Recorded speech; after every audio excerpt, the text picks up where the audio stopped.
Welcome to Sagaram YouTube channel. Learning C++ program in Tamil. C++ program videos ஒன்றா பார்த்துக்கிட்டே வருவோம்.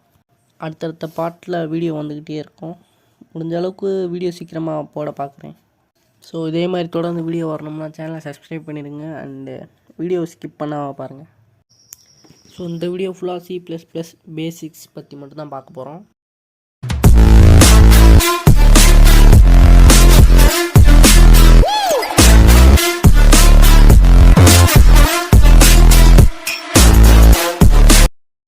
இப்போ நான் ப்ரோக்ராம் பண்ணுற அப்ளிகேஷன் வந்து ப்ளே ஸ்டோர்லேயே அவைலபிளாக உள்ள ஒரு அப்ளிகேஷன்.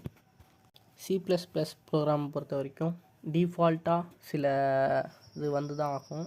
ஃபர்ஸ்ட் வந்து ஹேஷ்டேக் இன்க்ளூட். ஸோ இதோட வேலை என்னென்னா, வேறு ஒருத்தவங்க எழுதின ப்ரோக்ராம் மூலமாக அதில் உள்ள ஃபியூச்சர்ஸை நம்மளும் இந்த ப்ரோக்ராமில் யூஸ் பண்ணிக்கிறதுக்காக இந்த மாதிரி ஃபைல்ஸை நம்ம சேர்த்துக்க முடியும்.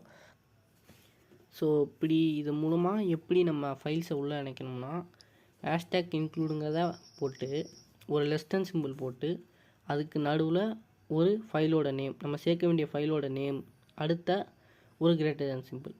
இந்த டேஷ் இருக்க இடத்துல தான் நம்ம அந்த ஃபைலை சேர்க்கணும்.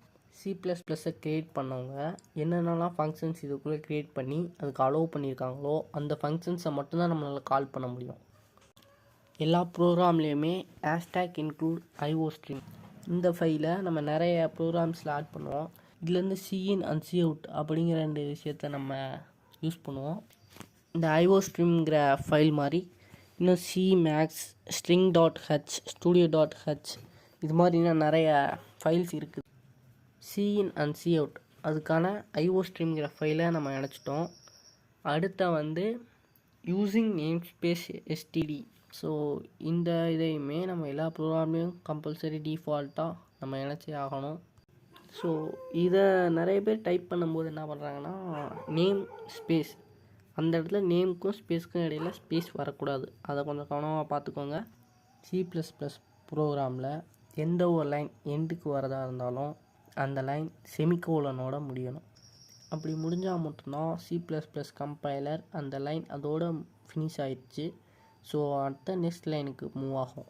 பட் இதில் ஒரு விஷயம் என்னென்னா, சில இடத்துல இந்த செமிகோலன் நம்ம வைக்கக்கூடாது. அடுத்த ஒரு முக்கியமான விஷயம் பார்த்திங்கன்னா, மெயின் ஃபங்க்ஷன். இந்த மெயின் ஃபங்க்ஷனுங்கிறது எல்லா ப்ரோக்ராம்லேயுமே கண்டிப்பாக இருந்தாகணும். கம்பைலர் எப்போதுமே மெயின் ஃபங்க்ஷனில் உள்ள ஆர்டர் படி மட்டும்தான் ப்ரோக்ராமை செயல்படுத்தும். ஸோ மெயின் ஃபங்க்ஷனை பார்க்குறதுக்கு முன்னாடி இன்ட் அப்புறம் ஃப்ளோட், அதாவது இன்டீஜர் முழு எண் அப்படிங்கிறது எல்லாத்துக்குமே தெரியும். அடுத்து ஃப்ளோட்டிங் நம்பர்ஸ் மிதப்பு புள்ளி எண். இப்போ நார்மலாக 25.5 அப்படிங்கிற ஒரு நம்பர் இருக்குது. இப்போ இந்த நம்பரில் இன்ட் அப்படின்னு கொடுத்தோம்னா 25 அப்படிங்கிறது மட்டும் வரும், அந்த 0.5ங்கிறத விளக்கிறோம். ஃப்ளோட் கொடுத்தோம்னா 25.5 அப்படிங்கிறது அப்படியே வந்துடும்.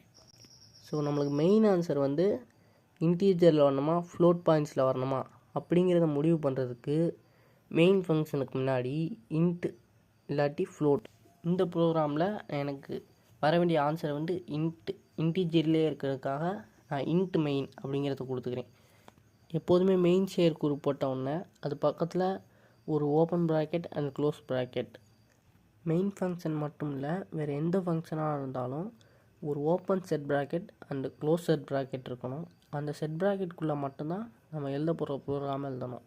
இந்த ப்ரோக்ராமில் கொடுக்கப்பட்ட நம்பரை பிரிண்ட் பண்ணுறதுக்கான ஒரு ப்ரோக்ராம் எழுதுகிறோம். அட் ஃபஸ்ட் ஓப்பன் ப்ராக்கெட் போட்டு ப்ரோக்ராம் ஆரம்பிக்கிறேன். இப்போ நம்ம கொடுக்குற மதிப்பு வந்து ஒரு இடத்துல ஸ்டோர் பண்ணி வைக்கணும். அதுக்கு பேர் வந்து வேரியபிள்ஸ் அப்படிங்கிறோம். வேரியபிள்ஸுக்கு ஒரு நல்ல எக்ஸாம்பிள் பின்னாடி வீடியோவில் பார்ப்போம். ஸோ இப்போதைக்கு இந்த இடத்துல வேரியபிளை வந்து நான் ஏங்கிற வேரியபிள் எடுத்துக்கிறேன். ஏங்கிற வேரியபிள் எடுத்து அந்த ஏங்கிற வேரியபிளில் 25ங்கிற நம்பரை ஸ்டோர் பண்ணுறதுக்காக A = 25ன்னு போட்டு அந்த லைனை எண்ட் பண்ணுறதுக்கு செமிகோலன் வச்சு முடிக்கிறோம். IOStream எனத்துக்கான ரீசன் இந்த CIN COUT. CIN அப்படின்னா இன்புட், அதாவது இப்போ என்டர் யுவர் நேம் அப்படின்னு கேட்குதுன்னா அது COUT. அவுட்புட் உங்களுக்கு காமிக்குது என்டர் யுவர் நேம். அதில் நீங்கள் ஒரு பாக்ஸில் உங்களோட நேமை என்ட்ரு பண்ணுறீங்க. என்ட்ரு பண்ணதுக்கப்புறம் அந்த நேமை இன்புட்டாக வாங்கிக்குது, அதான் CIN. இப்போ சிஇனுக்கு வந்து 2 கிரேட்டர் than சிம்பிளும் சி அவுட்டுக்கு 2 லெஸ் தென் சிம்பிளும் போடணும். இது ரூல். இந்த ப்ரோக்ராமில் நம்ம சிஇன் யூஸ் பண்ண போகிறதில்ல. ஏன்னா ஸ்டார்டட் வேல்யூ நம்மளே ஏக்கான வேல்யூ 25ன்னு கொடுத்துட்டோம். ஸோ அதனால் சிஇன் இதில் நம்ம யூஸ் பண்ணுறதில்ல. சிஇனுக்கு பதிலாக இதில் நம்ம சி அவுட் யூஸ் பண்ணுறோம். அந்த 2 லெஸ் தென் சிம்பிளுக்கு அப்புறம் நம்ம ஏங்கிற வேல்யூ, அதாவது ஏங்கிற மாறியை கொடுத்தோம்னா அந்த வேரியபிள்ஸில் உள்ள மதிப்பு நம்மளுக்கு சி அவுட்டில் ஷோ ஆகும். இதுக்கு ஏங்கிற ஒரு வேரியபிளில் 25ங்கிறத ஸ்டோர் பண்ணி அதை அவுட்புட்டில் 25ன்னு காமிக்கணும். டைரெக்டாக 25ங்கிறதே அவுட்புட்டில் காமிக்கலாமே அப்படின்னு நிறைய பேருக்கு டவுட் வரும். இப்படி 25ன்னு டைரெக்டாக நம்ம காமிக்கும்போது கம்பைலர் 25ங்கிறத ஒரு மாறியாக எடுத்துக்காது. அதாவது கம்பைலருக்கு 25ங்கிறது என்னன்னு தெரியாது. இந்த ஏங்கிற வேரியபிள் மட்டும் கம்பைலருக்கு எப்படி தெரியும்னா, நம்ம ஏங்கிற ஒரு வேரியபிளில் 25ங்கிற மதிப்பை ஸ்டோர் பண்ணியிருக்கோம். இருந்தாலும் இந்த ஏங்கிற வேரியபிள் எந்த மாதிரியான வேரியபிள் அப்படிங்கிற டேட்டாவை நம்ம இன்னும் கம்பைலருக்கு கொடுக்கல. ஏங்கிற வேரியபிளில் 25ங்கிற மதிப்பு ஏற்கனவே இருக்குது. இதே ஏங்கிற வேரியபிளில் பிங்கிற ஒரு அதாவது ஒரு கேரக்டர் இருக்குது அப்படின்னு நம்ம எழுதுகிறோம்னா, இப்போ இந்த 2 மதிப்பில் ஏங்கிறது எதுக்கான சரியான மதிப்பு, இதை கண்டுபிடிக்கிறதுக்காக தான் நம்ம ஆரம்பத்திலேயே இந்த ஏங்கிற வேரியபிளை டிக்ளேர் பண்ணணும். அதாவது ஏங்கிற மாறியை அறிவிக்கணும். அது இன்டீஜரா அல்ல ஃப்ளோட்டா அப்படிங்கிறது. அதாவது மெயின் செயற்கூறில் நம்மளுக்கு மெயின் ஆன்சர் எப்படி வருதோ அதே மாதிரி இந்த இடத்துல ஏங்கிற ஆன்சர் எனக்கு இன்டீஜராக வரணுமா ஃப்ளோட்டாக வரணுமா அப்படிங்கிறத இங்கேயே அறிவிச்சிட்டோம்னா ஏங்கிற ஆன்சர் இன்டீஜரா இல்லை கேரா இல்லை ஃப்ளோட்டா அப்படிங்கிறத இந்த இடத்துல சூஸ் பண்ணி முடியும். இப்போ ஏங்கிறது இன்டீஜராக அறிவிச்சிருக்கோம். ஸோ அதனால் ஏ = பிங்கிறது நம்ம கொடுக்க முடியாது. இப்போ இங்கே ஏங்கிற வேரியபிளுக்கு 25ங்கிற இன்டீஜர் வேல்யூ இருக்குது. அதனால் எந்த ஒரு பிரச்சனையும் இல்லை. இதே ஏங்கிற வேரியபிளுக்கு நம்ம ஃப்ளோட்டிங் பாயிண்ட்ஸில் நம்பர் கொடுத்துருந்தோம்னா 25.5 இந்த மாதிரி கொடுத்துருந்தோம்னா நம்மளுக்கு சி அவுட்டில் வரும்போது என்ன வரும்னா, நம்ம ஆல்ரெடி டிக்ளேர் பண்ணிட்டோம் ஏங்கிறது இன்டீஜராக இருக்கணும்னு. அப்போ ஃப்ளோட்டில் உள்ள ஏ என்ன பண்ணோம்னா இன்டீஜருக்கு சேஞ்ச் பண்ணி அதுக்கப்புறம் சி அவுட்டில் அவுட்புட்டாக கொண்டு வரும். ஸோ ப்ரோக்ராம் ஃபஸ்ட்லேருந்து பார்த்தோம்னா ஐஓ ஸ்ட்ரீம் சிஇன் சி அவுட்டுக்கு சேர்த்துருக்கோம்.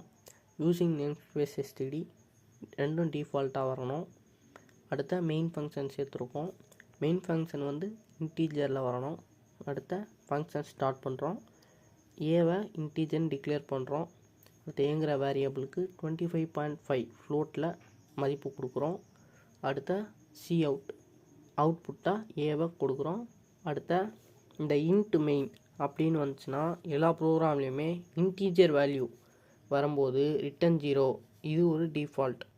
ப்ரோக்ராம் ரன் ஆகி முடித்ததுக்கப்புறம் எக்ஸ்ட்ரா வேல்யூஸ் வந்து ப்ரோக்ராமை டிஸ்டர்ப் பண்ணாமல் இருக்கணும். அதுக்காக இந்த ரிட்டன் 0. இந்த ப்ரோக்ராமில் ஏங்கிற வேல்யூக்கு 25.5ங்கிற மதிப்பு கொடுத்துருக்கேன். இதே ஏங்கிற வேரியபிளுக்கு வேறு ஒரு ப்ரோக்ராமில் 100 அல்லது 200 இந்த மாதிரி மதிப்பு கொடுத்துருக்கலாம். அப்போ ப்ரோக்ராம் ரன் ஆகி முடிச்சதுக்கப்புறம் இந்த மாதிரி நான் ஏற்கனவே கொடுத்த வேல்யூஸ்லாம் திரும்ப வராமல் இருக்கிறதுக்காக இந்த ரிட்டன் 0 போடணும். கடைசியாக ஓப்பன் பண்ண செட் ப்ராக்கெட்டை க்ளோஸ் பண்ணிட்டு ப்ரோக்ராமை ரன் பண்ணணும். இப்போ அவுட்புட் வந்து பார்த்திங்கன்னா 25ங்கிற இன்டீஜர் வந்திருக்குது. ஆனால் நம்ம கொடுத்தது ஃப்ளோட்டிங் பாயிண்ட்ஸ் தான் நம்ம கொடுத்தோம். 25.5ங்கிற ஃப்ளோட் நம்பர் கொடுத்தோம். நம்ம இன்ட்டு ஏங்கிற வேரியபிள் டிக்ளேர் பண்ணனால அது இன்டீஜருக்கு மாற்றி 25ங்கிற ஆன்சர் கிடச்சிருக்கு. நெக்ஸ்ட் வீடியோவில் வேரியபிள்ஸ்க்கான ஒரு நல்ல எக்ஸாம்பிள்ஸ் பார்க்கலாம். அடுத்த ஐஓ ஸ்ட்ரீம் மாதிரி மற்ற ஃபங்க்ஷன்ஸையும் பற்றி பார்க்கலாம்.